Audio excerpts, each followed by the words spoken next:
Thanks very much. Georgia Tech a winner against Stanford at McCamish Pavilion in Midtown Atlanta. We welcome you to Cameron with Corey Alexander and Jim Boeheim, West Durham. You haven't missed. Tyrese Proctor's knocked down a 3, and he's had a scoop 2. Or Malawach has had a follow of a Proctor miss, and here's Tyrese for another one that rattled out. Flag the rebound for the Blue Devils, punched away by Blackshear. First meeting ever between the two schools in this building.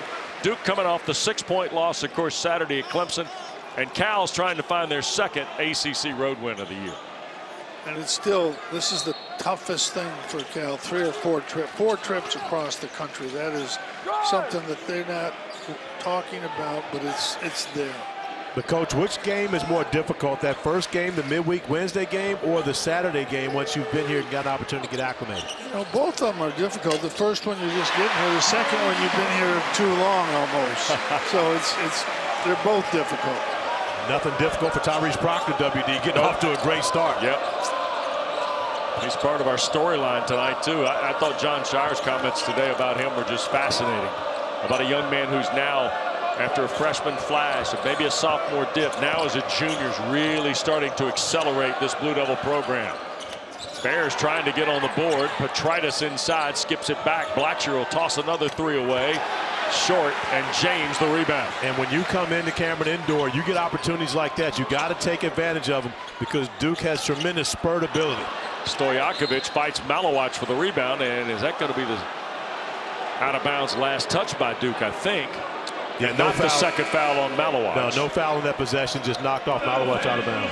Jim, what about Tyrese Proctor? The patience of a junior, the guy who's now kind of seeing the floor, doing everything well. It's the shooting percentages. He's making shots. He's not making mistakes. And he's the most, really, I think Knippel's really good, but this guy is underrated in terms of what he brings to the table. And on the other end, Cal can't shoot. They have games where they literally can't shoot.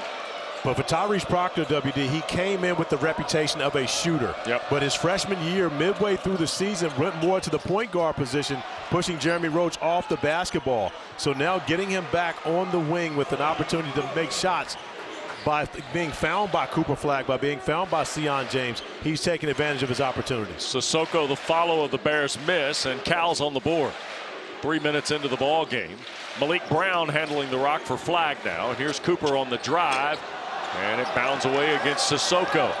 Bears trying to get in transition. Stojakovic the catch. Coach, if you're coaching Cooper Flagg on that possession, do you ask him to shoot the pull-up jump shot or continue to go in and attack the big guy on that one? I like him to attack. That's what he does. Sissoko made a great play. He just got big, and it's a tough shot. But I like Flagg going to the basket. Brown came in the game, by the way, to spell Malawach for Scheyer's Blue Devils. And Malik, what he brings in is defense, screening. You know, great hands. He probably would lead the league in steals if he played more because he's right there at a couple per game at 18 minutes. Yeah, he's come back nicely from the knee injury. And he did lead the league in steals a season ago, but of course continues to get his hand on basketball. Great from his deflection standpoint. Stojakovic a fall away. Boy, really struggled on Saturday against Wake, was just 4 of 13. And the last time that Stojakovic was in this area, it took him all the way to the late second half to get his first field goal at North Carolina. Struggled in that game offensively. Well, he's struggled since he came back. I mean, it's been a real struggle for him. And Duke is a tough team. They switch so much and they get up on him. He's going to have to work for everything tonight. Foul on Stojakovic in the front court as Duke handles. Here's Knippel. Winding through traffic and scores. First basket for the freshman from Milwaukee. And he's really gotten better at putting the ball on the floor. He's not just a shooter. And people forget how big he is. He's big. He's a big guard. And he can get to the basket. 5-point lead for number 3 Duke. Still leading the ACC. After seeing their 16-game win streak snapped on Saturday at Clemson. Petritis out of the corner, and it's good. Rydas Petritis, the Air Force transfer, just his 12th 3 of the year. Petritis getting to that corner spot, giving his teammate an outlet, but him knocking down the 3 is a bonus. But he's played much better basketball as of late. Proctor again, swatted out of there by Sissoko. That's going to get us to a timeout. An emphatic rejection by the Bears big man. Back in a moment. Number 3 Duke with a 2-point lead, 9-7 as we rejoin you tonight from Cameron Indoor Stadium. Welcome upstairs to the Crow's Nest. Great to be with Corey Alexander and Jim Boeheim. We expect Duke to be better defensively. It's been what John Shar's been preaching, Coach. Yeah, but, you know, and Cal's got to make a couple threes. If they can make a couple threes, they'll hang around. But it's been all defense. They gave up just too much at Clemson. I think he's got their attention. Our food line food for thought, though, Corey. These are the 2 top freshman scorers on the floor tonight. Well, if Coach wants to see someone for Cal make shots, it could very well be Jeremiah Wilkinson, the 2nd leading freshman scorer in the ACC, but averaging closer to 20 points per game since being inserted back into the starting lineup. And when you look at Cooper Flagg, of course, who leads Division I freshmen in scoring 19.5 points per game, a little bit of a subpar game by Cooper standards in the loss at Clemson on Saturday, looking to have a bounce-back performance here tonight. Blue Devils will have the ball after the rejection by Sissoko a moment ago. 10 to shoot, though, very quickly as James handles the possession. Flagg, fall away, left of the lane is good. First points of the night for the freshman from Newport, Maine. And he's been relatively passive in first halves, especially at home when his teammates get going. Looking to see Cooper be a little more aggressive to start the game off. Now 1 of 2 from the field. Here's Wilkinson against James. Look at him fight for a spot right of the lane. Fall away. That's well short. Air ball. Brown the recovery. Isaiah Evans is in. And you don't have to announce him. He's going to announce himself. Yes, he does. Has never seen a shot he didn't take. Flagg fall away over Petritis and a foul on Rytas Petritis. First on Petritis, second on Cal. The other one belongs to Blackshear, not Stojakovic. So a couple of free throws coming for the Blue Devils. And Cooper Flagg finding the open spot in the center of the zone and then plays one-on-one against Sissoko. And Cooper's going to win that battle the majority of the time. He gets an opportunity to play one-on-one against anybody, but especially a big guy trying to move his feet. Jim, it seems we keep looking for ways to keep talking about how good and how impactful Flagg is. Well, I don't think you have to look too hard. Even I can see it from 90 miles up here without my binoculars. He affects the game at every end, in every way, shape, or form. Playmaking, defensive plays, block shots, making shots. So, I mean, that's why he's getting the attention he's getting. He's clearly, in my mind, far and away the best all-around player in college basketball. He does a little bit of everything. And the biggest thing with him, though, is he's got a will to win. I was talking to Coach K today, and that's what he talks about, his will, his toughness. And that's something you don't teach. He's got it. If Mike Krzyzewski says you got the will to win, Corey, you got it. He wouldn't come to lunch with us today because you 2 guys were there, and you didn't want to put up with 2 guys like you. Coach, we've been holding you back all year. Yeah, we have. I'm really sorry about all that, Jim. It's amazing how I've overcome this. It is. It really is. It's the story of the year, really, quite frankly, off the floor. But West did Joseph. He threw it away. Here's Evans again. The Duke turnover and a 6-point lead. Proctor had a 3 to open the game. James against Joseph Ola Joseph, and a travel is called by Jeb Hartness. So Cal has gone to the bench, and Joseph Ola Joseph is in the game. Lee Dort, the Vanderbilt transfer, and DJ Campbell out of Western Carolina, who is actually from the 757 Corey, is checked in for the Golden Bears. A little Virginia flavor on the floor. Yep. Proctor, James, Brown, Flagg, and Showtime Slim, Isaiah Evans out there for the Blue Devils. And here's Stojakovic against Brown. This is what Duke is able to do with Malik Brown on the floor. You can switch defensively and still be able to make Cal make tough shots, but that time Stojakovic is doing a great job getting in the paint, finishing with the left. And that's what you have to do, try to drive it against Malik. Brown tried to pocket pass, and it was inadvertently kicked. It'll stay with the Blue Devils, and another look at Andrei Stojakovic. And we talked about Stojakovic struggling from beyond the three-point arc. However, doing a great job getting downhill, able to finish with that left hand and avoid the shot blocking potential of Malik Brown. So Flagg's out, Brown's out, James is out. Mason Gillis plays for the Blue Devils tonight for the first time in 3 games. He's missed the last 2 with illness. And was very well missed by the Blue Devils at Clemson. He saved them in the game on the road against Wake Forest. Hit 3 huge threes at the end of that one. And Eric Lewis A 3-second call on Common Malawach. Well, that's a first. That's the first of the year. I mean, are you kidding me? That's it. John Shire's like, I didn't even know they had that call. I thought they eliminated that call. I think John Shire is just as shocked as you are, Coach. And it really wasn't that bad. I mean, normally to get a 3-second, you got to be in there about 8. Here's Blackshear, rather, beg your pardon. Out front now. This is DJ Campbell. Blackshear with 11 to shoot, lost it on the dribble. Malawach on the switch. Here's the kick for Stojakovic's 3. Missed everything. Ola Joseph the rebound. And it's Blackshear with the horn going off on the shot clock. And a fresh 20 for the Bears. This is a strength of the Bears. Offensive rebounding is, they lead the ACC in offensive rebounding. So one of the teams that you look for to be able to have to chase down their misses. And as Coach mentioned, they miss a lot of shots throughout the game. Leaner from Stojakovic is short. Dort couldn't control it. Jeff Hartness says it belongs to Cal.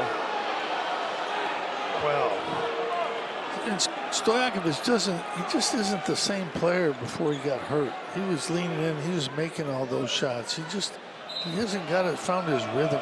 If you take away, games in the middle of the season, it's always difficult to get back into a rhythm. Interesting to see how Mason Gillis in game 1 back from being ill will be able to respond here tonight. Proctor and Duke now on the run. Here's Malawach. Tyrese tees up a deep 3 that's good. We watched them go over that in their scouting report earlier today. John Shire urging his guys, if they go under that screen, they give you space, feel comfortable to let it fly. Yep. 8 now for Proctor, pair of triples in tow. We're 8 minutes in. Duke's built a 7-point lead. Their largest here of the first half.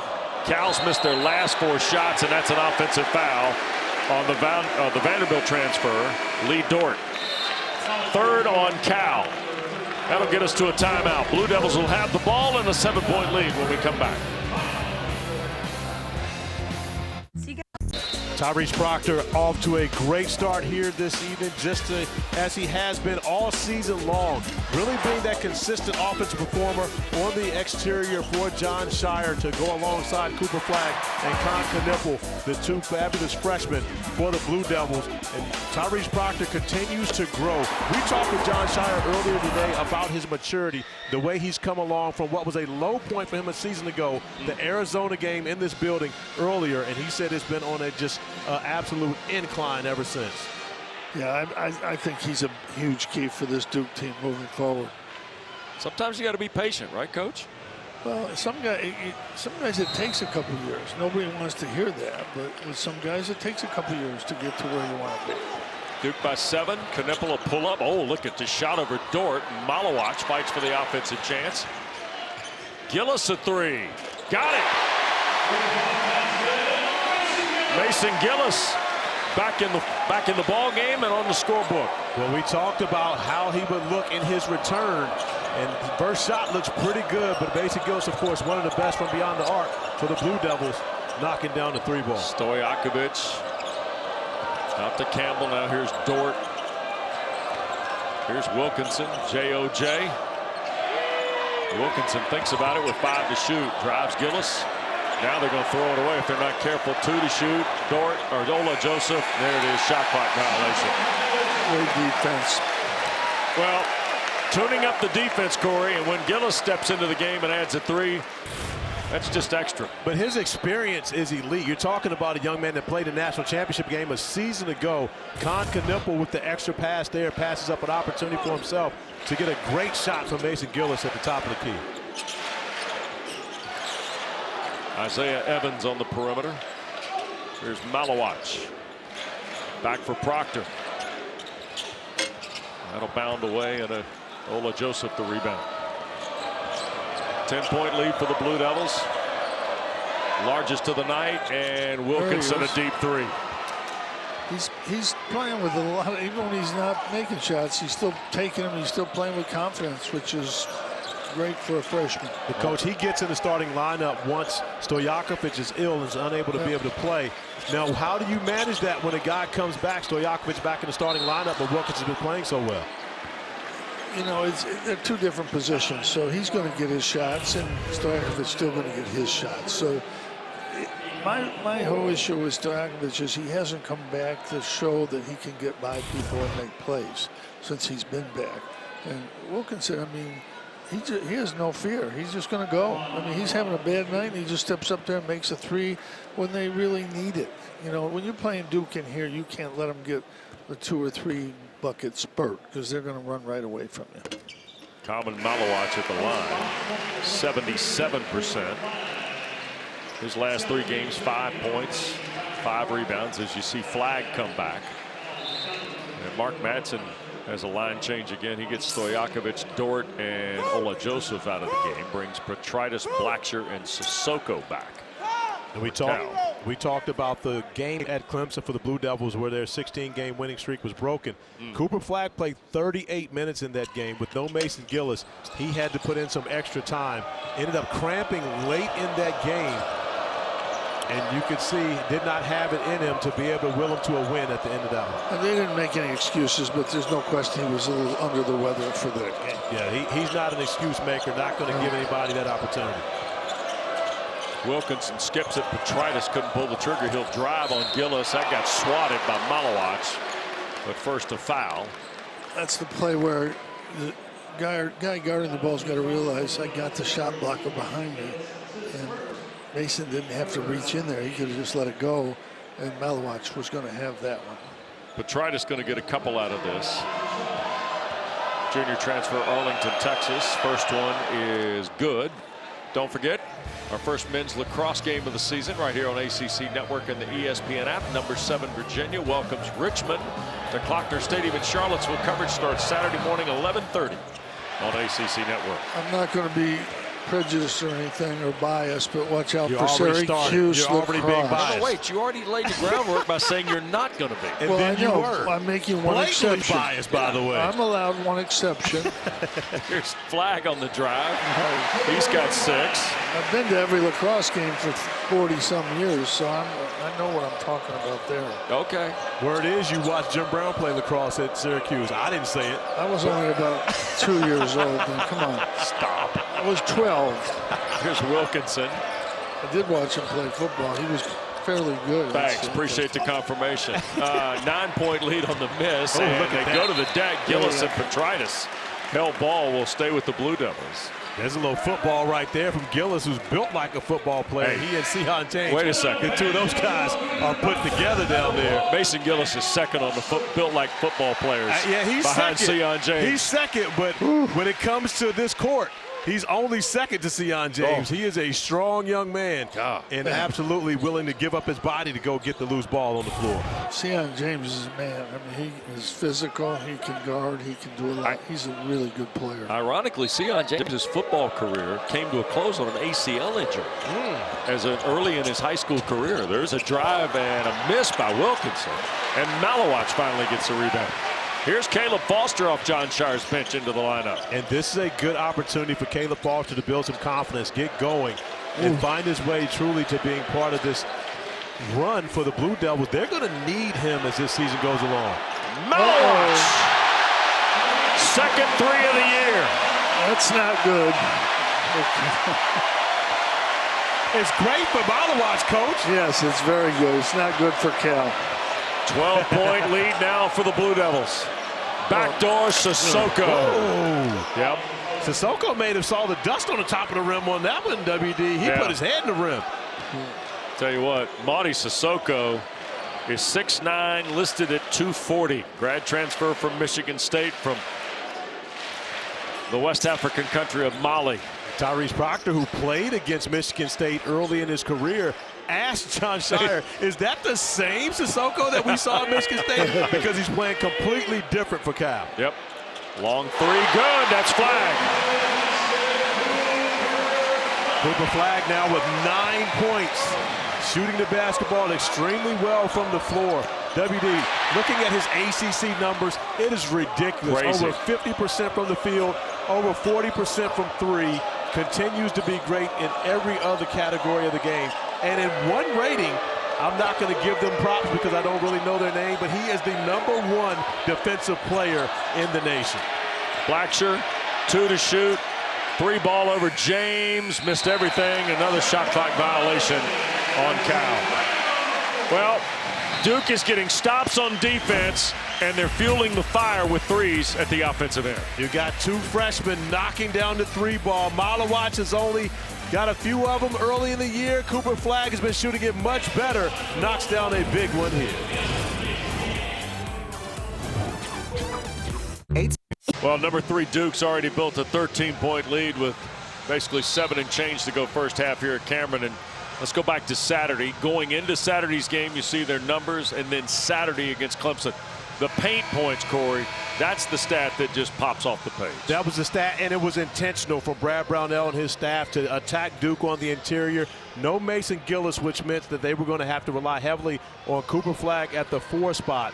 Cooper a little under the weather, but unable to stand the test against Ian Shepton, Victor Lockton. Both those guys were dominant on the interior. Cooper Flagg was slow offensively in that game, only 4 points for the first 36 minutes, scored 14 of Duke's last 17 points. Jim, we saw him last Tuesday night. Clemson was going to be a handful regardless, right? Clemson's getting better. They've got a lot of veteran guys. They're going to be difficult in the tournament season. Yep. Wait a minute, you talking about being difficult? You guys got them a loss. You went down there and got Brad Brownell and Clemson a loss. He told me he didn't want to see you guys anymore. He loves me. He does. He loves me. Oh, my gosh. 7 minutes to go. Sissoko after the turnover by the Blue Devils. Yeah. And last touched on the entry pass by Knipple. It'll stay with Cal.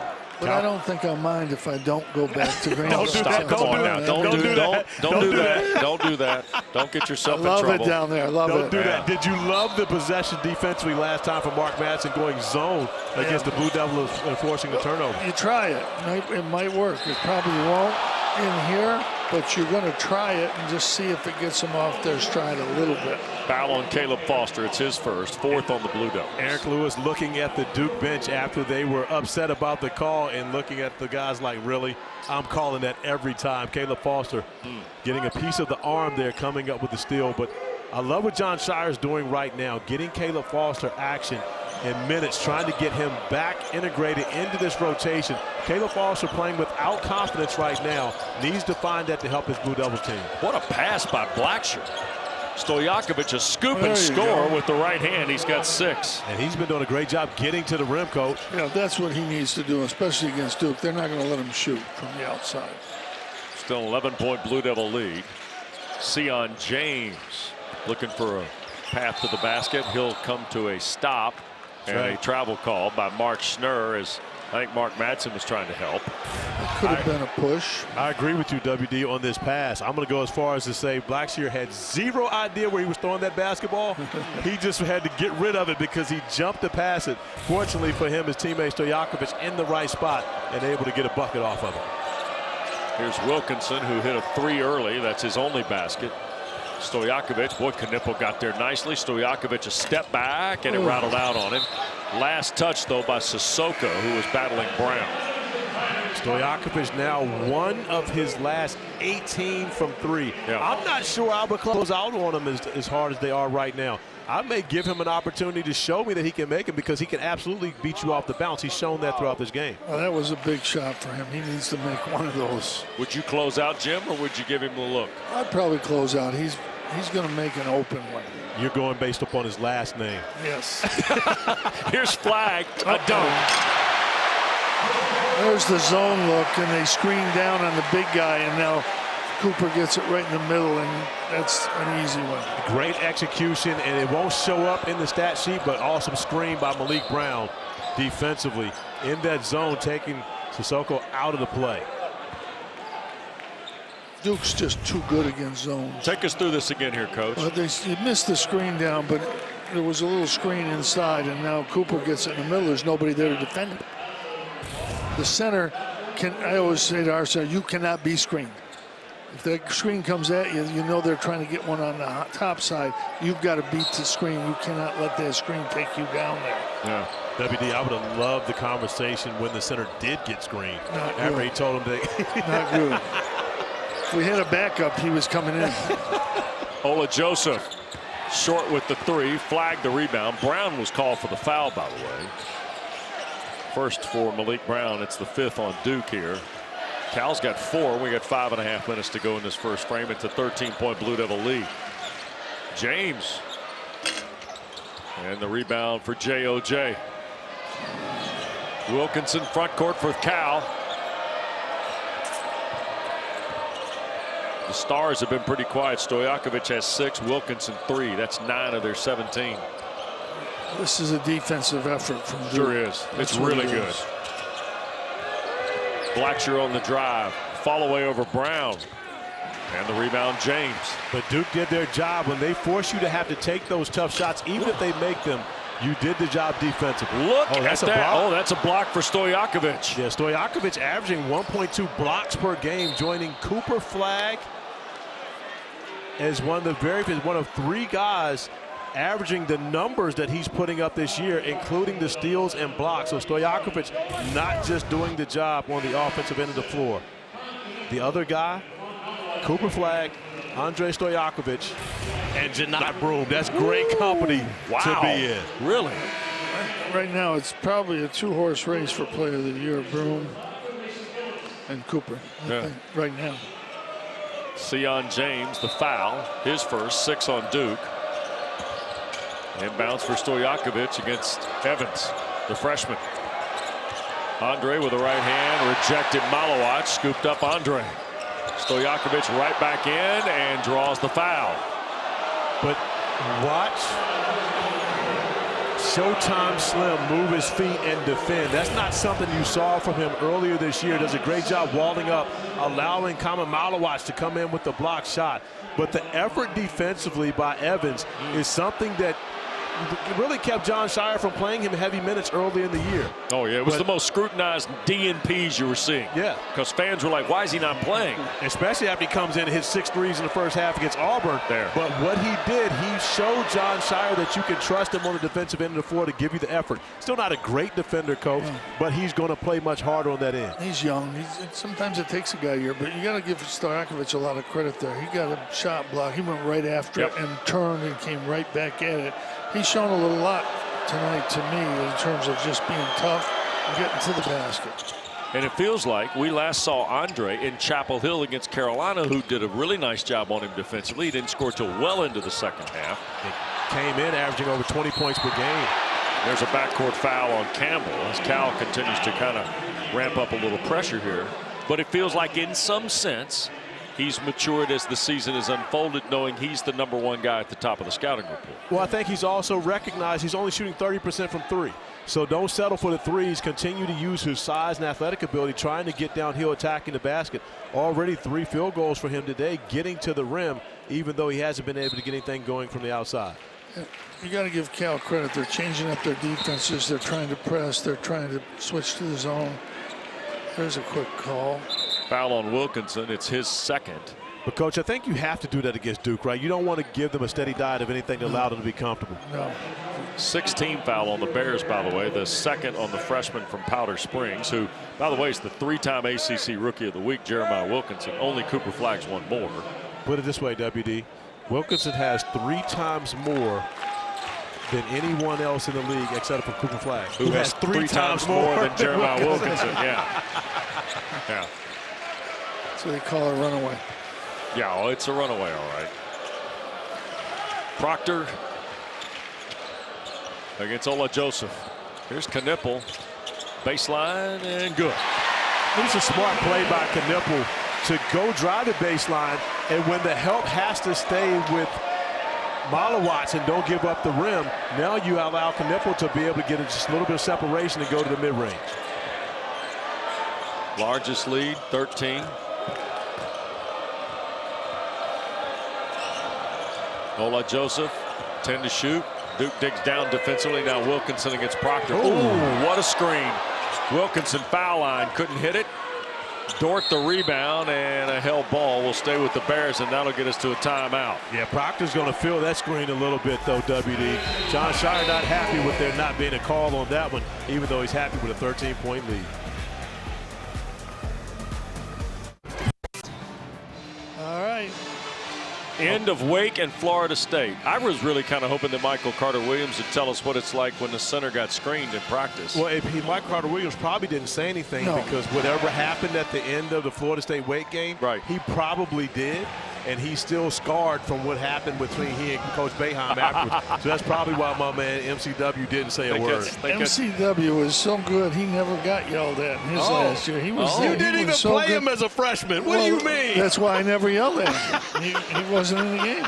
And the next year he was in the game the whole game. And you didn't yell at him because he was so good, right? He was so good. Oh, my goodness. 13-point lead for Duke.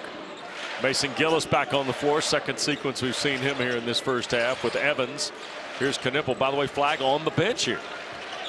Jon Scheyer really is trying to kind of find those rotations, tune them up a little bit. Yeah, now that he's got everybody back. Having Mason Gillis back absolutely helps you get Cooper Flagg some rest. Proctor couldn't get the roll. Stojakovic front court trailing 13. No field goals last 3.5.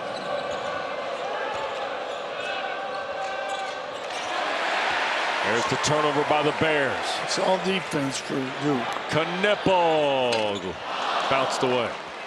Good look. And once again, off of a deflection, so it's almost free money right there to when you get that deflection, get out in transition, opportunity for you to score points off of turnovers.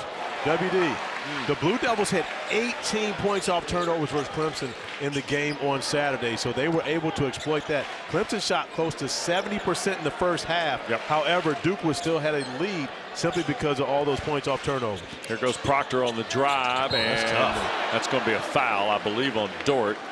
Jeb Hartness out from underneath. And it is on the Vanderbilt transfer from Dallas. That's Big Lee Dort, who goes 6'10", 245. And Duke's movement has been really good tonight. And they're getting good shots. They're getting to the basket area. They're getting open threes. And this is, especially when Cooper goes out of the game, this is good for them to be able to learn how to play and score when he's on the bench. Proctor the free throw. Don't forget, softball season rolls on. The Shriners Children's Clearwater Invitational coming up this weekend. ACC Network is the home for 4 games. Starting on Thursday at 2, Kentucky, Virginia. And you see Friday as Florida State, Saturday Clemson, and Sunday at 10 o'clock UCLA in Virginia. It's here for you on ACC Network and streaming live on the ESPN app. Nice first half for Proctor, by the way. How about the beautiful weekend in Charlottesville on grounds at University of Virginia? We already did a promo for Richmond visiting in lacrosse. Now you've got 2 softball games, Kentucky and UCLA visiting. No, those are in Clearwater, Florida. What? Yeah, a little better than Charlottesville. No offense to Charlottesville. What? No offense, but the weather in Clearwater. It's a little warmer down there, you know. Well, I mean, if anyone's talking about warmer, it shouldn't be you. You clearly like cold weather. Sissoko fouled by Gumbo. They said it was cold here today, and I said, what? It's a summer spring day for you right now. Yeah, easy. Okay. Foul on Patrick Gungba, the true freshman from Manassas, Virginia. It'll be his first. 8th on the Blue Devils, and Mady Sissoko, who is a 70% free throw shooter. This is a terrific young man. There's a wonderful story on the Cal website about Sissoko taking his NIL earnings back into his home village in Mali and developing water operations and things for the villages. And so, I mean, just a remarkable sense of who he is and where he's from. I had a couple kids from Africa and did the same thing, sent money home from parents or to the school back home. Second is short. So it's 33-20. Under 2 to go in the first half. See, here's Flagg. This looks a little different defensively. Somewhat of a zone, but you got to find that guy at the top of the key. Cooper Flagg missing a good look. Look at the big fella rip it away and draw the foul. Cal's having trouble scoring, but they're doing a good job of trying to hang into this game. I mean, there's a little too much separation right now, but if they could get a couple buckets at the end of the half here, it would give them a thought that they could come back in the second half. Second on Knippel. Also an opportunity for them to put points on the boards without having to do it at the free throw line. Sissoko back at the stripe. Went 1 of 2 on the last trip. But as you mentioned, Coach, has the opportunity to get closer and cut into that lead a little bit without the clock running. And when you get in here, you have to make your free throws. You have to make a couple shots to be in the game. And he missed another one. Missed the front end of the 1-1, so 1 of 3 is Mady Sissoko at the line. Here goes Flagg through the lane with the left hand. He'll take the contact and shoot free throws. Sissoko, that will be his first. And that'll be the 8th on Cal here in this second half as we wind down these final 93 seconds. Taylor and Luke and MCW at the break. Louisville a winner tonight at Raleigh. Florida State at Wake, and there was drama all over the place in Winston-Salem. And Georgia Tech held Maxime Reynaud tonight to 8 points on 4 of 13. Meanwhile, Nate George had 22 points and Dongo had 15 points and 16 rebounds for Georgia Tech. Well, Nate George has been maybe the most improved player in the league, especially from the beginning of the year. He's just been tremendous. I'm going to argue that one, Coach, but we'll get into that one later. Well, I'm not giving it to him outright, but he's been pretty good. Stojakovic definitely one of the most improved as we see Wilkinson knocking down the 3-ball at the top of the key. Yep. But how about a guy that played for the Duke Blue Devils a year ago and now part of the Stanford Cardinal, Jalen Blakes, who has the highest increase in points per game nationally. He's had a good year. I like Nate George just because of all the stuff he does, the assists, the handling the ball, running the team. Yeah, love what Nate George is doing. Had a big game you guys called against when they went to Clemson and won that triple overtime game. Unbelievable. He was huge. Stojakovic baseline fall away on Gungba, no good. James the rebound. Lead is 15 for the Blue Devils. Cal just 1 of their last 8. Proctor out front. Now he'll tee up a 3. Front rim miss. Blacksher on the run. Kick out. Wilkinson lefty 3. Too strong. They crash the glass. Stojakovic had it. It gets knocked around, and the final possession will belong to the Blue Devils. You can call it a small thing, but no recognition of time and score on that possession. It was an opportunity for Cal to take the last shot of the half, and they take a quick one, giving the basketball back to the Blue Devils with an opportunity to add to their lead. 15-point lead for Jon Scheyer and Duke. The use it or lose it timeout with 13 to go here in the first. And the Blue Devils have fired it away at about a 45% clip from the floor. Cal under 29 here in this first half. All defense, but to Corey's point, as a coach, you just hate to see somebody run in there and try to take a shot when you get the last shot. And that's the difference, Coach. If Duke scores here, now they get to 40, even 41. So push the lead up to 17-18 in comparison to if Cal is able to keep that last possession and get a score, you're talking about possibly a 13-point game. It's a big difference. Zone from the Golden Bears here. Duke has been really good against this zone. They got a lot of weapons. Flagg, the runner. Here comes Campbell from beyond the midcourt line. Oh, and it hit the back of the rim. But Duke is still going to take a 38-23 lead to the locker room. So the number 3 Blue Devils in control here in the first Luke half. Hancock in studio. Hold it down for your home state of Virginia. Coach Boeheim talking about Clearwater better than Virginia. Come on, man. Stop it. Hold it down for us, Luke. We're going with MCW. Thanks, Michael. Taylor Tannenbaum, good luck. Well, ACC Network basketball tonight from Cameron Indoor Stadium. We go to the second half, and number 3 Duke has built a 15-point lead. Quite frankly, almost 50% from three-point land, including Common Malawatch's second three-pointer of the year, and it is 38-23 in favor of the Blue Devils as we get ready to start half number 2 here at Cameron. And great to be in the crow's nest again with Corey Alexander and Jim Boeheim, who oftentimes likes the view up here better than the one on the bench. Well, I don't know about that. It's a little tough, but I do want to clarify that I love Clemson. I just don't like going there. I understand. Syracuse. So great. Please, let me try to be on the good side of the good people at Clemson. I like it. Let's talk about Jon Scheyer's defense, because, Jim, he said that was going to be the focal point tonight. And that's the difference. They just can't really get a good shot. And when you harass somebody that much and they finally get a shot, it's very unlikely they're going to make that shot. They're just not getting easy shots. And, you know, their two main shooters are being pressured so much. There's just not enough space for them. And when Duke makes threes in this building and stops you, you've got very little to no chance to win. Corey, we got star stories for players that have been crushing it, presented by Crush. It's easy to draw Cooper Flagg and Tyrese Proctor. It absolutely is, and that has been, you know, what they've been able to rely on for the majority of ACC play. Cooper Flagg with 13 points in the first half. Tyrese Proctor, the only player who's made multiple three-point field goals for the Blue Devils, and he continues his stellar play here for Duke. Bears with the ball to start second half. Here's Stojakovic to work off the baseline. Knipple the rebound. And the Blue Devils back on the attack very quickly. Proctor digging in on Blackshear. Ooh, nice steal. Nice play. And Wilkinson comes away with the turnover and the basket. So the freshman from Powder Springs, Georgia, has now got 8 in the ball game. And Wilkinson continues to do the job on both ends of the floor. And then when you get easy baskets as such, Coach, for a scorer, yep, you love to see your top guys getting a transition, right? Yeah, that's the kind.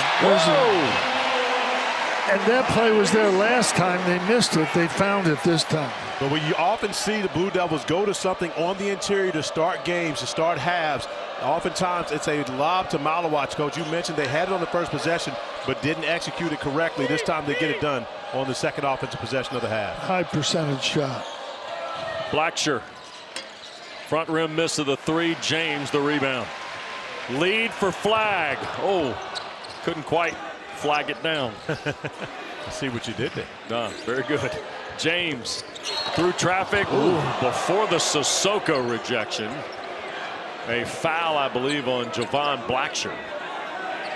Duke often puts you in such a predicament when they play pick and roll action, because what is Sissoko supposed to do there other than get dunked on? If he doesn't take away Malawacz, then Proctor gets the layup. Yeah. And when he commits to Proctor, you throw it up and end up being on the wrong side of a highlight from Kama Malawacz. Yeah. He can't. Proctor can't get in that deep. If he gets in that deep, he's going to make that play or have an easy layup. Can I just offer you this, that in the last 6.5 games, Sion James has now had 26 assists and 5 turnovers. Is that any good? He's pretty good. I never saw any type of turnover ratio that looked anything like that. But Sion James has been the perfect complement to this Blue Devil squad. And most importantly, it's allowed Tyrese Proctor to get off the ball and become more of a shooter. 10 for Wilkinson now. A couple of threes in the first half, and Cal's first 2 field goals here in half 2. Flagg against Petritis.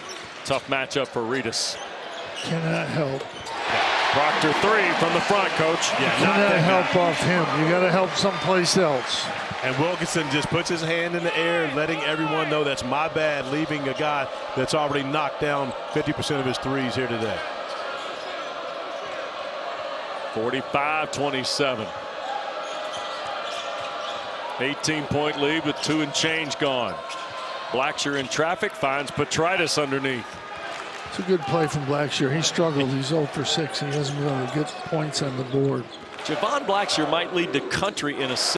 Malawacz taking a second to get up, but Sissoko making sure that he did not give up the dunk. There was going to be no dunk that time. No, it was not. Malawacz came in with mean intentions, however, and gives Sissoko a lot of credit. He goes vertically, yeah, but just strong enough to be able to body up Malawacz, knock him backwards, and to prevent that highlight from happening. And he brought his hands down. That's when they're going to call that every time. You got to keep your hands straight up. So here is Kaman Malawacz from the South Sudan, who wears number 9. Corey, you know why he wears 9, right? I'm going to go with Luol Deng. It is a nod to Luol Deng, who was his mentor in the Sudan. And, of course, he played on the South Sudan Olympic team last summer in the Olympics. And got to tell you, that group was competitive in the bracket that the U.S. finally won the gold with. Yeah, they gave the U.S. everything that they could handle, just like Con Knipple is doing on the interior. The second chance points for the Blue Devils. Now they have a 14-4 advantage. Wilkinson against Flagg. Proctor helped out, 10 to shoot. Petritis now skips for Stojakovic against Knipple. Andre trying to find a crease. Fall away is short off the front rim, and here's Flagg. They just don't give you anything easy. Cooper through traffic and one.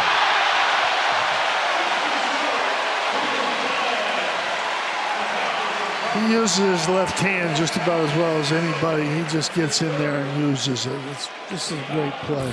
Yeah, we've seen Cooper go to the left hand often. This time off a rebound, brings it 94 feet, attacking the basket, goes by Petritis and then attacking Sissoko. We saw what he did counter Malawach on the earlier possession. None of that to be had by Cooper Flagg, who allows it to hang on the rim just a little while before he flexes. So here is Flagg, who, as Corey told you, hitting 53% from the floor against the league, 46 from behind the line, and 84 at the foul line. That's pretty good. I guess that's why he might be the first pick in the draft. Yeah. He's also 5 for 5 at the line. He's got 16 now in the game. His release has gotten better as the year's gone along. He's going to be a really good shooter someday. Yeah, went spent some time at home with his dad, Ralph, got in the gym over the Christmas break and really regained that shooting touch. He said he was lacking it in the first part of the season for the Blue Devils, but then once he turned 18, has been able to turn it up. Petritis a miss on the three. Proctor the rebound. And then stolen Blacksher. Oh, that's standing confident three. right there. Nope. Malawach the rebound. Confidence for no reason. He's 0 for 7. Would that be irrational confidence, yeah, Coach? That would be. The lead is 21. It's largest for the Blue Devils. There's a bump and a foul on Petritis. You just can't guard him when he gets that angle on you and gets to the lane.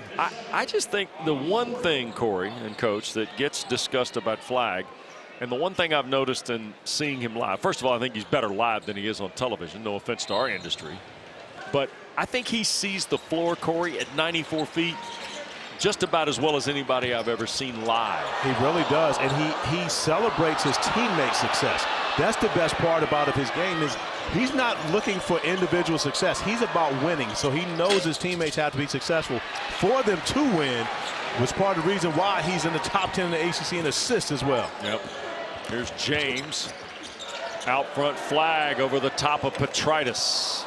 And tapped home Malawach. 10 now for Common Malawach. Coach, Cal just can't score. When you can't score, you just can't play a team like Duke. Well, they got the worst field goal shooting percentage in ACC play at under 40%. And it's going to be a lot lower tonight. Blacksher. And Flagg, the rebound on the backside. but what an advantage to have your 6'9" freshman. We call him a 4, but he's really not that. With the ability to rebound and then facilitate, initiating offense, allows the Blue Devils really to get out in transition and play much faster. Another one? Nope. Common hit one in the first half, his second of the year. That's enough for him. Here's Wilkinson. And James the rebound.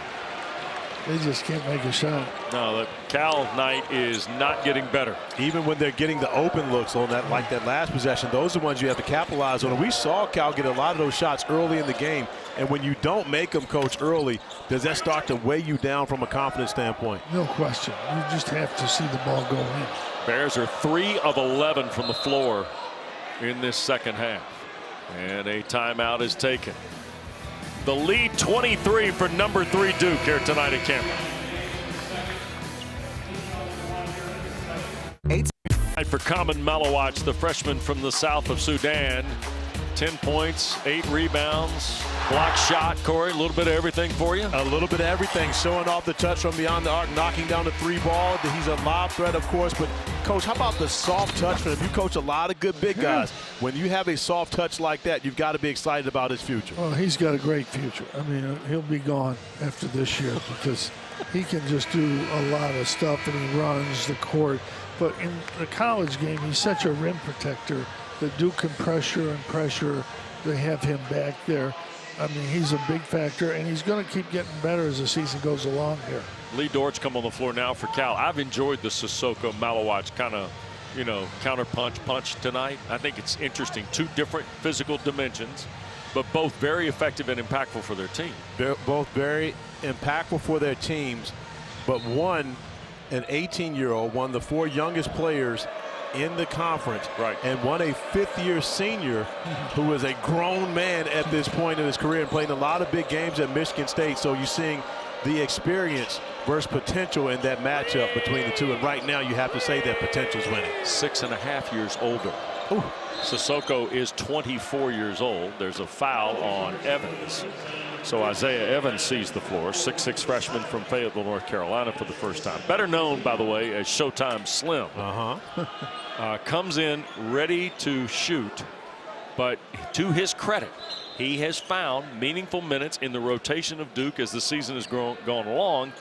And I think he's a piece too, Corey, that down the stretch for the Blue Devils, Evans is going to have to be a factor. And John Shire is starting to trust him more and more throughout the season. He understands that he needs his shooting, but he loves his mentality coming off the bench, always ready. He talked about in previous games where he'll start inching closer and closer to his seat, start rocking his leg, letting Coach Shire know, I'm ready to go, Coach. It's about my time. 11 to shoot for Cal. And Stojakovic with Knipple defending to put it in play. Here's Campbell winding around Evans to the basket with a right hand. And a great job by Evans defensively, walling up and forcing a tough shot, not allowing Campbell to be able to get the layup on that possession.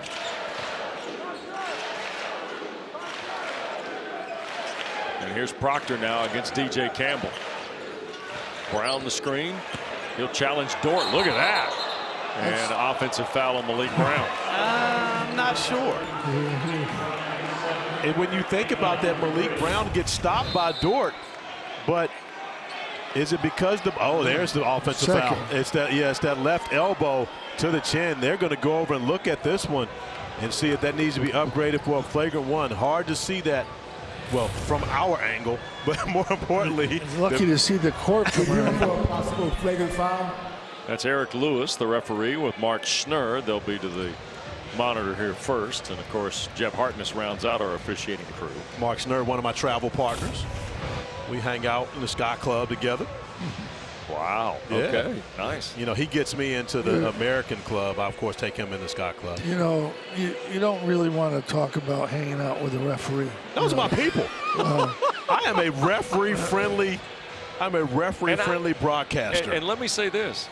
You never coached. That's all I can say. Since the Hall of Famer has joined us, he's become very officiating friendly. Oh, absolutely. Really? These guys. So I've always said, these officials in the ACC really, they do a great job. Now, I didn't say they were good, but they're better than some guys around the country. All right, so now as you sit in this seat, how are you going to assess this one? Is this a flagrant one, or will this be just going to I would say it was completely accidental. They'll probably call it flagrant one, but they'll probably call it a flagrant. But after review, the play has been upgraded to a flagrant one with elbow to the face. So flagrant one on Malik Brown, and we'll get another version of it. It absolutely is accidental. However, you can't measure intent. The elbow does make contact above the shoulders, which means that will absolutely be a flagrant one foul. Yep. Nothing like your old days of coaching in the 80s when you could punch somebody and just be a common foul, correct, Coach? Pretty much. Lee Dort is 61% at the line. In the Big East, there'd be no players left in the game if that was a flagrant. And the first one good for the Dallas junior. 22 years of age is Lee Dort, born in Haiti a year ago at Vanderbilt, 17 games. Or actually, one game a year ago, 17 games 2 years ago in the 23 campaign. He was injured last year, correct? Yep. Able to split the pair on the flagrant free throws, but Cal gets the basketball back with an opportunity to try to cut into this lead. It's 22 right now, and if you're Mark Madsen, you're trying to find something to go in your favor. Remember, the trip over is 2 games, so they're going to play again on Saturday, and you want to be able to take some type of positive momentum into your weekend game. Wilkinson trying to find something against Knipple, and he does. 2-point pull-up. That was really his best one-on-one situation in this game. He took his time, he got in the lane, and got a really good shot. But playing against Duke is one of the very few teams that will allow you to play one-on-one because they force you to have to make great individual plays to beat them. Proctor 100%. scores on the drive. He's now got 14. That's that same scenario we saw from Proctor earlier where he throws the alley-oop to Malawach, but he puts the big in such a predicament there. You take him away or you give up a layup, which we saw in the last possession. That was a layup. Here's the pull-up, Wilkinson. And the rebound for Ola Joseph, and a reach-in foul on Gillis.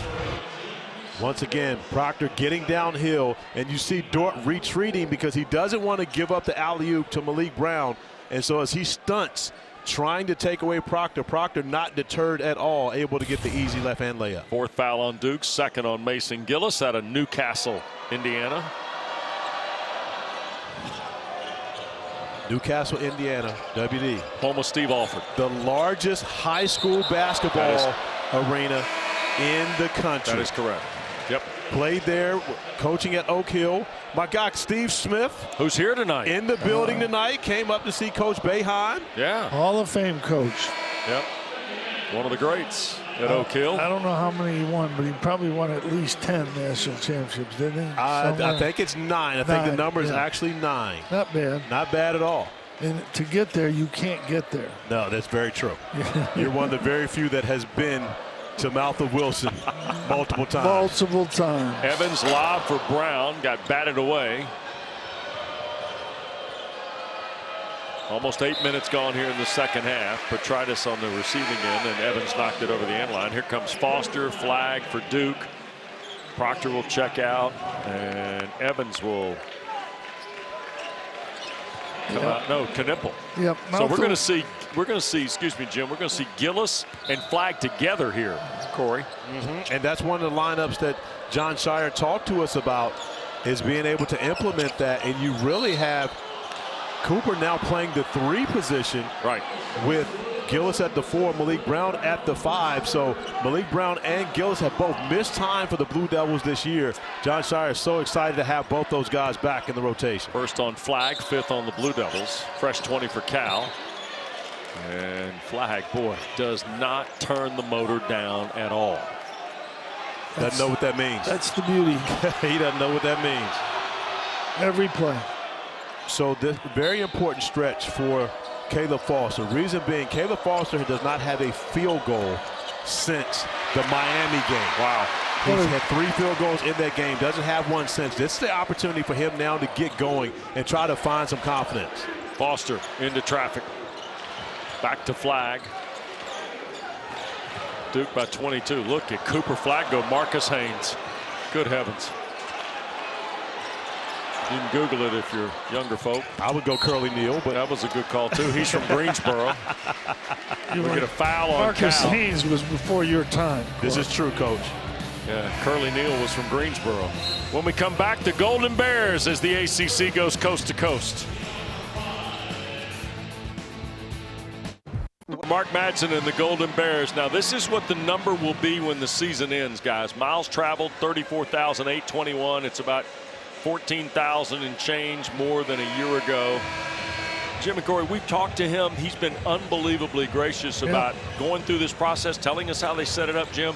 But there's no getting around it sometimes, and they know they got to win. They got one. They got an NC State road win earlier this year. Right. Stanford's got a win against Carolina. But it's been a hard fight for Cal, just as it's been for the Cardinals. Stanford and Cal are going to end up about 1-9 on the trips. It's too hard. They're doing everything right. They're not making excuses, but it's just too hard in my mind to make kids travel that much 4 times across the country and playing games and being away from home. I think it's just too hard. And I think the ACC can help by eliminating at least one of those trips as we see Cooper Flag go to the turnaround. By during the Christmas break, when neither of those schools are in, allow them to stay at least 2 weeks to play 4 to 5 games on the East Coast. Allow them to get acclimated. They're not missing class time. and allow them to be able to play those games and eliminate at least one of those trips across country. Yeah. The only problem with that is you have school break, Christmas breaks, and the schools don't want to play with no students there. But they're playing games anyway. Yeah. That's still the time where you're playing ACC games, so you got to play somebody. Yeah, they're trying to cut back on the ACC games. Here's Steele by Flag in the open floor. Hey! Oh! That'll be on Sports Center. Yes, it will. I see you, young fella, now. We've talked about Cooper's dunks throughout the year. And even though this one is not catching the body, I'm putting this one at #1. My young fella with a little showtime on this one. Even a smile on the way back. Recognizing his own work. Cooper Flag showing off here at home. Shire, since the loss at Clemson on Saturday, Jim has talked about defense, defense, and defense, and boy, the Blue Devils have responded here tonight. Yeah, a different team, obviously, than Clemson, but they've really done a good job defensively. Made it hard for Cal to get anything good. Coach, how important is it to have games like that at Clemson where you're unable to get the win? Is it a wake-up call? Is it something as a coach you often say, maybe our team needed this? Well, I don't like that, but I think you do learn a little bit more. Kids listen a little bit more when you lose a game like that. Petritus on the board, his second 3 of the night. He's got 9 in the game. Usually when you avoid a loss like that, you win by a couple at the end, the kind of lesson kind of goes away. Yeah. Flag has got another 20-point game. Evans has a 3 bound away. That was last touch by the Bears, I think. No, says No. Eric Lewis. Off of Blue Devils. So it'll stay with Cal with under 10 to go, and Dort is out. And so is Stojakovic. Sissoko and DJ Campbell return. There's a look at Cooper Flag's night. This is a great opportunity for Duke to get some other guys some game opportunities to try to get better. By the way, it's his 9th 20-point game in conference play. Not bad for a freshman. Young guy, 18, barely figuring it out. Coach, you coached, in my opinion, the best one-and-done freshman in the college basketball game. Wait a second. Wilkinson is able to knock down the 3-ball. He's talking about best one-and-done freshman. But I believe you coached the best one in Carmelo Anthony. Yeah, he led us to the national championship. Had 34 points in the national championship game. Semifinals had 28. I mean, he was just a man back then. If Cooper Flag is able to lead this Duke team to a national championship, which is that has to happen to be in that category. Yeah. Do you place him in the same standing as Carmelo Anthony and what he's been able to do this season? If he can go that far, I mean, he does more things. Melo was more of a rebounder and scorer. Cooper does some things defensively that very few guys really can do, and helps everybody be better. He's really a point forward type player, that kind of player. They don't come along very often. I mean, he's different. Everybody said that all year long, and he's held up to that. He's actually, I think, gone beyond that a little bit. He gets better every time I see him. And the biggest thing he has, he's got a toughness to him. Here's Wilkinson. Tried to, nice pass to Petritus, and Sissoko off the bounce pass. It hit the back iron for Malawach. And is that double-double number 4 for Malawach? I think so, yep. Sure is. And there's a block by Maudie. Here come the Bears the other way. Petritus. Sissoko double clutch. Malawach affected that. We're going to get a held ball. And possession will go to the Blue Devils. We talked about the injuries to Malik Brown, and then, of course, Mason Gillis getting sick, missing time. That may have been the best thing that could have happened for this Duke team, according to when you consider the development of Kama Malawach, because he was forced to have to play more minutes and understanding that he can't get in foul trouble. But he had back-to-back double-doubles during that stretch without Malik Brown. I believe he has a different level of confidence now when he steps on the floor in comparison to before. Knipple short on the three. Sissoko the rebound. You saw Knipple chase that one, Coach. Are you still a fan of following your shot? No, very seldom do shooters do that. There you go. Very seldom. I tried to explain that before, but I'm glad you backed me up on that one. There's not a lot of confidence when you're following your shot. Normally as a shooter, when you let it go, you think it's going in. There's no need to follow it up. Most shooters go backwards. We had a guy a long time ago that fouled the shot, John Bagley at Boston College. This is way back. He used to get 2 or 3 offensive rebounds every game because he would just go right for it. Yeah. They say that the person that misses the shot knows where it's going. In my mind, I never missed one, so I wouldn't be able to tell you about that. Oh, Proctor high off the glass over Sissoko. What a nice ball game for Tyrese Proctor now, who's got 16 in the game. WD, this is really the balanced scoring that they had when they played against North Carolina. You had 3 guys with 20 points, and Flagg, Proctor, and Kon Knipple, all 3 of those guys scoring 20. There'll be a foul on Proctor. That'll get us to a timeout. Under 7. Duke by 23. Well, the chase to 15 is where Corey Alexander, you said early in this season, right, in conference play, that you thought 15 and more in ACC play would give you strong consideration for the NCAA. And here's where we stand tonight, including the Deacons' upset loss at home to Florida State. When you consider the non-conference for the ACC, which was at an all-time low, you're going to put teams in position where they have to get 15 ACC wins. You look at Duke, of course, they don't count. Clemson most likely will get to 15. They will be in. And same with Louisville because they have a 4-5 record against quad 1 teams. Where it gets interesting is SMU and Wake Forest. SMU 0-4 versus quad 1. They're going to have to get 15, maybe even 16 wins. And win that one opportunity in the quad 1 that they have remaining in conference play. Wake Forest, after losing tonight, they're going to have to get both of their remaining quad 1 games, including a victory here in Cameron Indoor. And the way the NCAA committee works, if you don't have a couple of quad 1 wins, because all these other conferences have 8 or 10 teams, when you play them, their quad 1 wins, you're going to get them.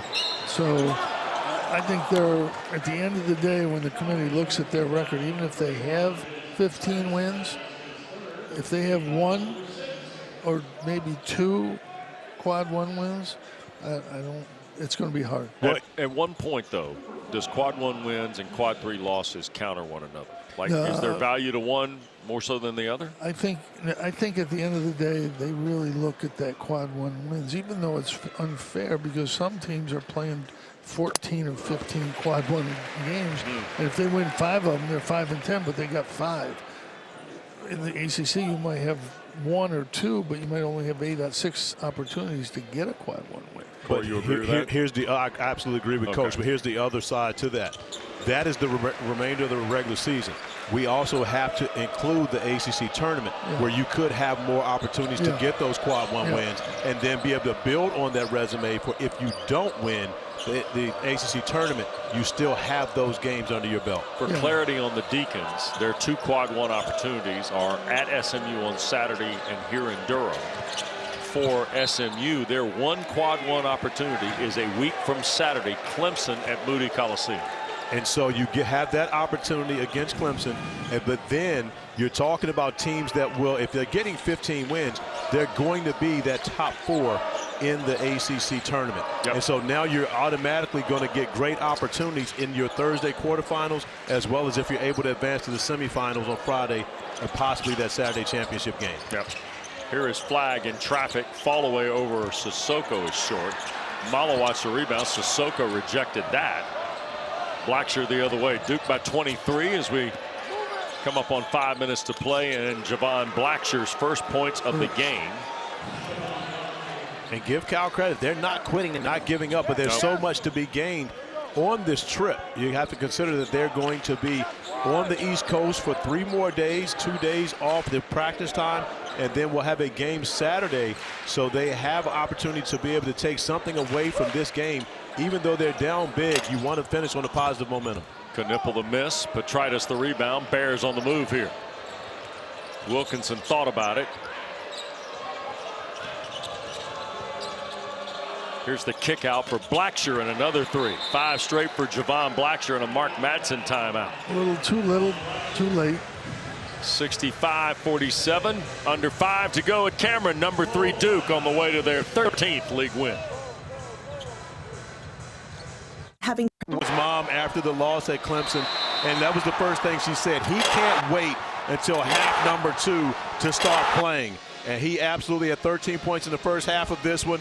And then the reverse dunk with a little smile over it to the camera. Just always listen to your mother if she tells you something. That's all I can tell you. I can tell you what, she tells him a lot, Coach. She tells him a lot. Kelly, of course, Coach Cooper for Maine United, along with his brother Ace, who's playing for our guy Freddie at Greensboro. Yeah, Freddie Johnson. Yeah, Greensboro Day now. So I'm sure Ace checking the game out after practice or game tonight. Well, whatever she's been telling him, it's working pretty good. Well, she was a pretty good player herself. But you think about not just Kelly, but you've got a number of big-time moms in this Duke program. We've already talked about Sherry Knipple as well as Tajma Gungba, who was a former WNBA player, Patrick Gumba's mom. So some moms who got buckets on this Duke roster. Facts. Under 5 to go. Eric Lewis on the baseline. I think the ball got kicked. Mark Madsen and trying to get his group set. Here's Sion James on the inbounds, and now Proctor front court. Duke, by the way, will have Stanford here on Saturday. Corey will be back in the Crow's Nest, right? With Dickie V. It's going to be crazy in here, even crazier than it normally is with the crazies. Yep. Flag on the drive. Front rim miss and a foul. Late. So Stanford and Duke, ABC, and the matchup will be Cooper Flag, Maxime Reynaud, who was held to 8 points tonight on 4 of 13 in Atlanta. So 2 of the top scorers, maybe the guy who's got a chance to be the leading scorer and the leading rebounder in the ACC when the year's over in Reynaud. And again, in a normal year, that would be an automatic for ACC Player of the Year, but I wouldn't call this a normal year when you've got a freshman playing at the level he's playing. But, you know, we've seen freshmen win ACC Player of the Year and Rookie of the Year. And Zion's done it, but there was one actually who did it before Zion. You remember who that was? Won a national championship for the Blue Devils. Big guy? Mm-hmm. Oh, I got WD. Jahlil Okafor. There you go. I was just letting Boeheim have a swing at it. All right, I got you. Yeah. I mean, I was going to be a fair guy. You're a team guy. Trying to share the rock a little bit with you guys. You know, come on. I get it. And Marvin Bagley didn't win Player of the Year, I don't believe, but he was. I know he led. I believe he led the ACC in scoring and possibly rebounding as well. Was in the mix for Player of the Year, and then Vernon Carey. That's right. Could have very well won it, but was not on the ballot. I remember that. Yeah. I remember that story. His teammate Trey Jones was ACC Player of the Year and Defensive Player of the Year. Sissoko missed the front end. Yeah, Chicago's Jahlil Okafor. His 1 year in this league gets lost sometimes. It really does, in a national championship to boot. Yep. So, but he had a great freshman class along with him, and Trey Jones, Justice Winslow. Yep. Out of the corner, James.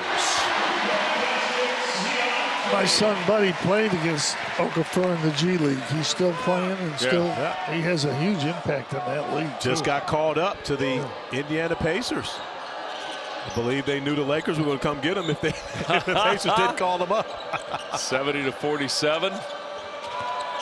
Stojakovic trying to find a way. Boy, do you see James leaning a little bit on the help there?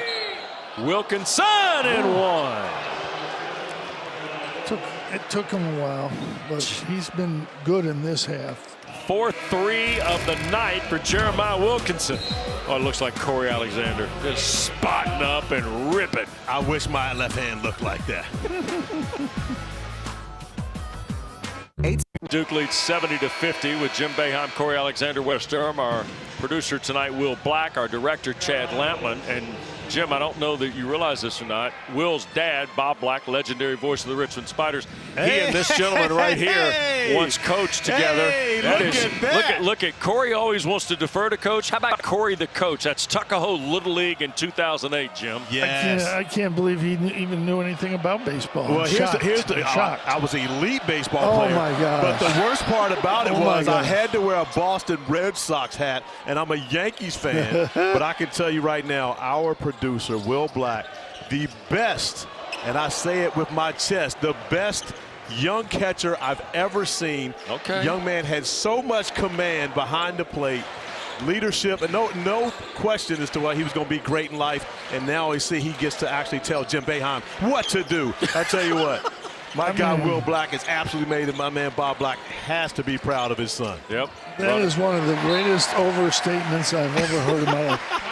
What has Will Black got on you? Holy my God. First of all, Will Black's about 5'2", so I don't know how he could be that great of a catcher. Coach, he's bigger than that.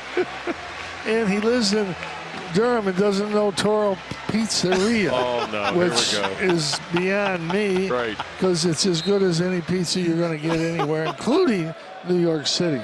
Yeah. And it's a Boeheim Bites favorite, Corey. Well, for the record, there are a lot of people in the state of North Carolina that are absolutely happy that Jim Boeheim said that there was anything here better than New York City. Tons of great places. Tons. I love this food in North Carolina. 21-point lead for Duke. Sissoko lost it on the pocket pass try from Blackshear. Here's Darren Harris, a look away. Foster the three. Nope. Bounds away. Gunba the rebound.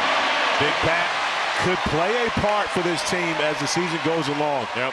He got some experience and some minutes when Malik Brown was out of the lineup with injury. Now you see John Shire going with both bigs on the floor, which is something I think they'll do more often, especially after they were exposed on the interior at Clemson. Sissoko and Brown fouls Petritus. 3rd on Brown, 7 on Duke, or 9 on Duke rather. And quick reminder to you, we got ACC Network Women's Basketball presented by Ally tomorrow night. Westmore and the Wolfpack welcome Miami to Reynolds Coliseum at 6. Number 2, Notre Dame on the road at Pitt at 8. And then late night, the Cuse and Cardinal from Maples Pavilion, 10 o'clock. That means Justin Walters and Nothing But Net about 12:15 on Friday morning Eastern time. I did that last year. Don't remind me. Petritus the free throw. 1 o'clock in the morning, then you get on the road to drive up to Syracuse. No. The average person doesn't No, do no. that. No, they go to the hotel and go to sleep. Well, I'm definitely not average. This is true. We can confirm that you are not average. Might be below average with that move. Yeah, that would be what Julie would say. Julie did not like that. Oh, she didn't talk to me for a couple of days. 74-53. Cal is going to lose for the 4th time in their last 5. There's a steal by Dort. Here's Wilkinson. Behind the back against Gillis in a score. And Wilkinson now over 20 points. Yep. And so he averaging 19.8 in his last 6 games. Will continue to keep that average up in the starting lineup. I talked with Garrett earlier today, their, of course, sports information director, and asked, is there a number of games as Caleb Foster gets his first field goal in their last 7 games? And so great to see Caleb getting in the mix, but is there a number of games where he is no longer in contention for 6th man of the year? Good question. Might have to get some clarity on that before we see the Golden Bears in Louisville the last week of the regular season. We're going to see Cal on a trip to see the Cardinals on their last road swing, which, by the way, they will then convert to the ACC tournament in Charlotte. Foster the kick out. Evans. After they're playing hard, and the freshman Wilkinson has had a really good second half. Yeah. And it's tough to come in here. You can get beat 30 or 40 in here if you're not really tough and physical. Yeah, I think I really do respect Mark Madsen, who's now 100%. in his 2nd year. And he's done a terrific job of trying to get Cal and go north with this. And they've done the transfer portal, Jim. They're trying to recruit good players. I mean, Wilkinson's terrific. Well, the bottom line is in the ACC, and we all know this, everybody has to put more money into NIL, and you have to get better players. Somebody asked me a long time ago, how do you coach a long time? And it's get good players, Yeah. you know, because you're not out coaching people in the college level. They don't care who you are. You have to have good players. And the SEC is the best league because they have the most good players. And we're falling behind, and we need to make sure we make up for it in the next year. Dort out of the game. 19-point game with 75 seconds left. And Christian Tucker in the ball game. There's a steal. That is Dessler knocking it away. Bears on the turnover. Wilkinson back for Tucker. Quick look inside. Jack McCloskey out of Mater Dei in the Southern California area. I tell you what, me and John Shire about to have beef. There's a rebound by Darren Harris. What's the matter with you and Coach Shire? No Spencer Hubbard. I need to see my guy Spencer get in the game. I don't see him at the table. He told me his mom was watching. There's always something that somebody has to complain about. Yeah, Gungba fouled by McCloskey on the way to the basket. Patrick's going to get free throws. Spencer lost a shooting game earlier today to Chris Carrawell. Yeah, he did. And so I was on Spencer, and I told him, I said, you get in the game tonight, you better let it fly. And he said, and I said, if you don't, I'm talking bad about you. He said, CA, don't do that. My mom's going to be watching. I said, well, just let mom know. Look at my guy Spencer right there. Locked in. At 5'8", the only player under 6'5" on the Duke roster. But I can tell you right now, he is absolutely a favorite, not only amongst the fans here, but also with his team. They have nothing but respect for that young man, who, of course, grew up in Los Angeles and California. So, Mom, it's a normal time for her. Harvard Westlake. Yeah. He's played in 22 career games. Tonight would have been 23. Me and John. Well, you and Shire can take you and Dave O'Brien and Coach Vitale will be here on Saturday. You can take up that beef Saturday. there. I got to talk it out with my guy. Mahoney the miss. Rebound by Foster. Stanford Cardinal will be here to see the Blue Devils. Cal is headed to Atlanta. They get Saturday afternoon in Midtown against Georgia Tech. This is a good bounce back game for Duke. They really did a good job defensively. And we saw Cooper Flagg tonight do a little bit of everything. Yep. Blue Devils are going to win easily, 78-57. They're now 13-1 in the ACC and keep their game lead on both Clemson and Louisville. John Shire 45-3 now as their head coach. 7-0 this year against the ACC. 14-0 total. We'll see you guys next Wednesday night in South Bend. We'll get SMU and Notre Dame with Coach Boeheim and Corey Alexander. Thanks again to our producer Will Black, our director Chad Lampman, our terrific crew. Wes Durham from the Bull City. Duke a winner by 21.